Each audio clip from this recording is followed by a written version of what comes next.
Hello and good day.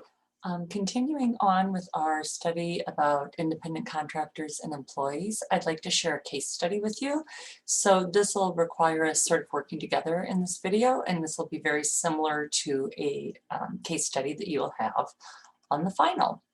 So what we're looking at is a group of attorneys that are trying to decide whether or not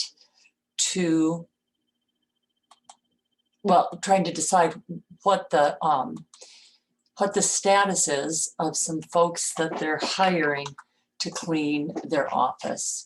So we've got two case studies here. The law offices of Smith & Smith are in need of a cleaning service. They advertise in the paper and are contacted by the Dynamo Duo. So we're going to kind of go through these 9 items. And then the goal is to just set up a chart and say for each of them, does that lead me to think that the folks in case are an independent contractor, or does that lead me to believe that that attribute indicates that the person's an employee? So I'll just read the first couple and then we'll identify this. So the Dynamo Duo consists of 2 individuals. And number 2, they accept the job for $12 an hour and report their hours individually at the end of each month on a Dynamo Duo invoice. So if I go down here, I'm going to say one of the things, actually, let me go ahead and move this so that we can look at that. One of the things that makes me think they might be independent is it's two people. And secondly, they took the job at a $12 per hour. So that's more indicative of an employee. And then the invoice thing is kind of confusing because they report their hours on an invoice, not on a time card. So that's indicative of which area. I think that's more on the IC side. So then it states that in number 3, a contract is signed stating the wage rate, that the offices must be cleaned each night, and that 2 weeks notice must be given to quit. And then the contract also says that they're independent contractors. So clearly the fact that they've just even signed a contract puts us over in this column, right?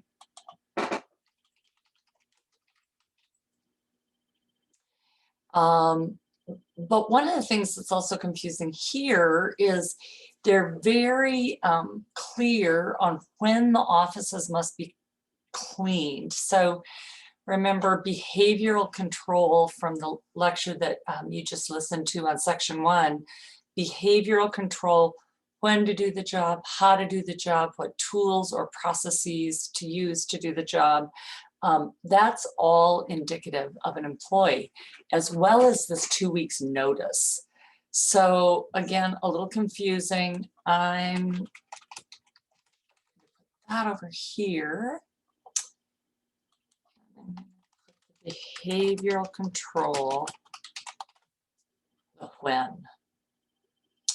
Number 4, Smith & Smith will furnish the cleaning supplies, and the Dynamo Duo will furnish the vacuum and other specialized equipment. So again, this is a little conflicting.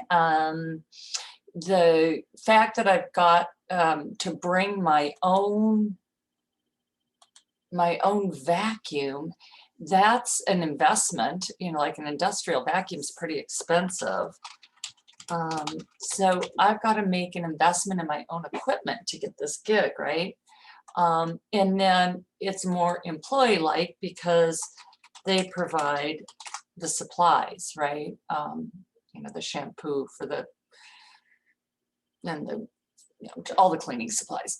But I've got the big investment in the vacuum. Number 5, the windows need washing. So Mr. Smith asked the individuals to put in a couple extra hours on Wednesday and wash them. The carpets need shampooing, and that will need to be done next month. So I'd like you to think about that for a couple seconds and then identify what you think that's indicative of, and then jot it down. And you can turn off the tape, think about this for a sec. So the next 5 I'm going to have you do, and go ahead and fill out the matrix.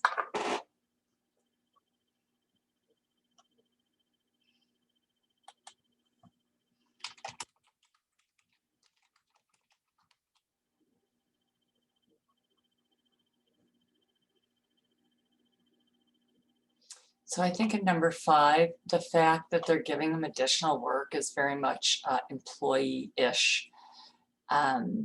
With independent contractors, if you give me extra work, then I've got a bid on it, right? Because that wasn't included in my original bid.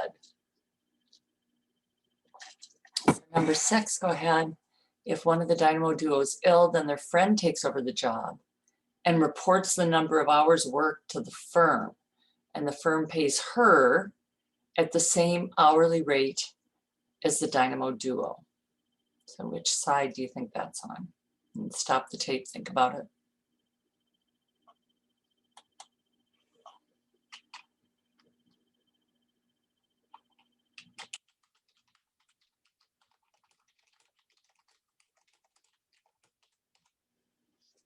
So this is kind of a weird situation because normally subcontracting the dynamo duo would pay the person that replaced them, but it's clearly not an employee. If I don't come to work, I don't get to call a friend and say, hey, Jen's going to show up for me today. Is that okay? You know, of course, that's more indicative of an independent contractor. The dynamo duo cleans a house for an older lady on a monthly basis. So think about that for a sec, what we learned about ICs and employees.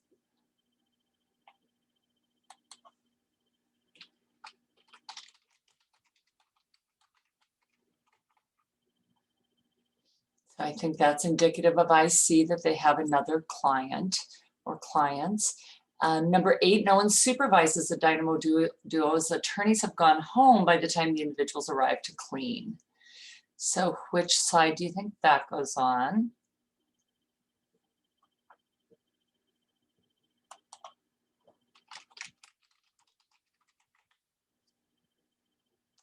And then the dynamo duos are given 1099s at the end of the year. So is 1099 an IC thing or an employee thing? And clearly that's an IC is issued 1099 NEC. So take a second and look at the list and then make a conclusion and jot it down, stop the tape, and then I'll tell you what in fact they are.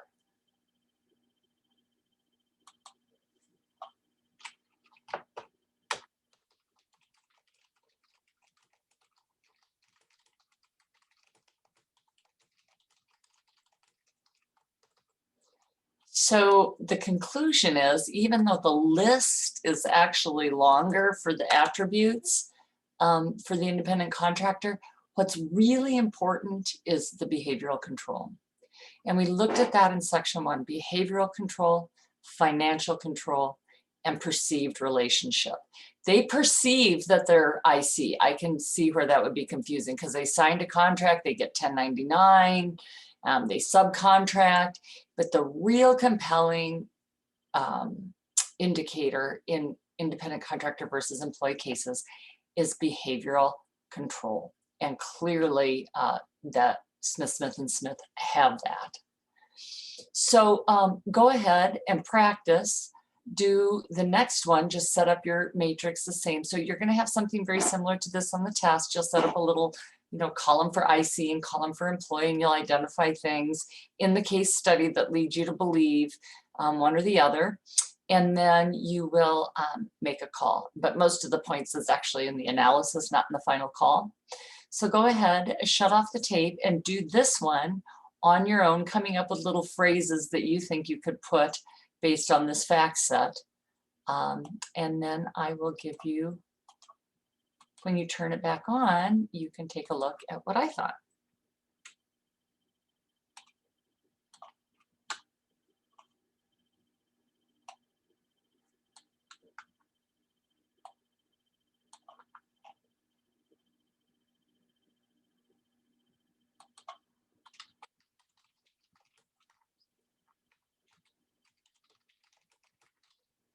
So number one, they advertise in the paper. That's definitely indicates IC.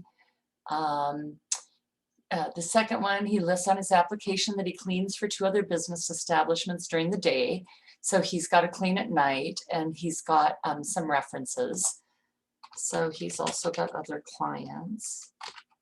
But what do we see here? He's establishing the when.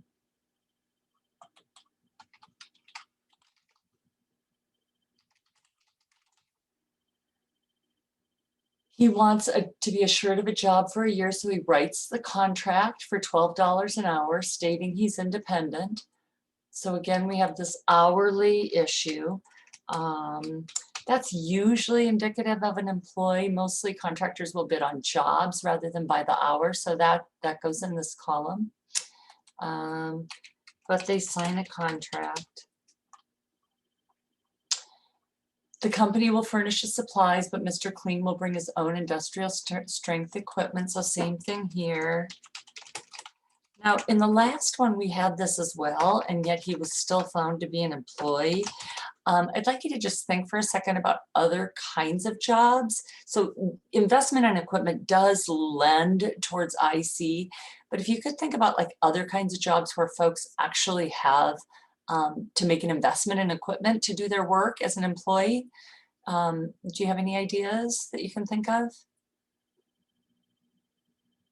So I think mechanics usually have to have a pretty serious investment in their tools. And anybody that needs a car to do their job, that's a pretty big investment too. So although it leans you towards this side, it's not the end all be all.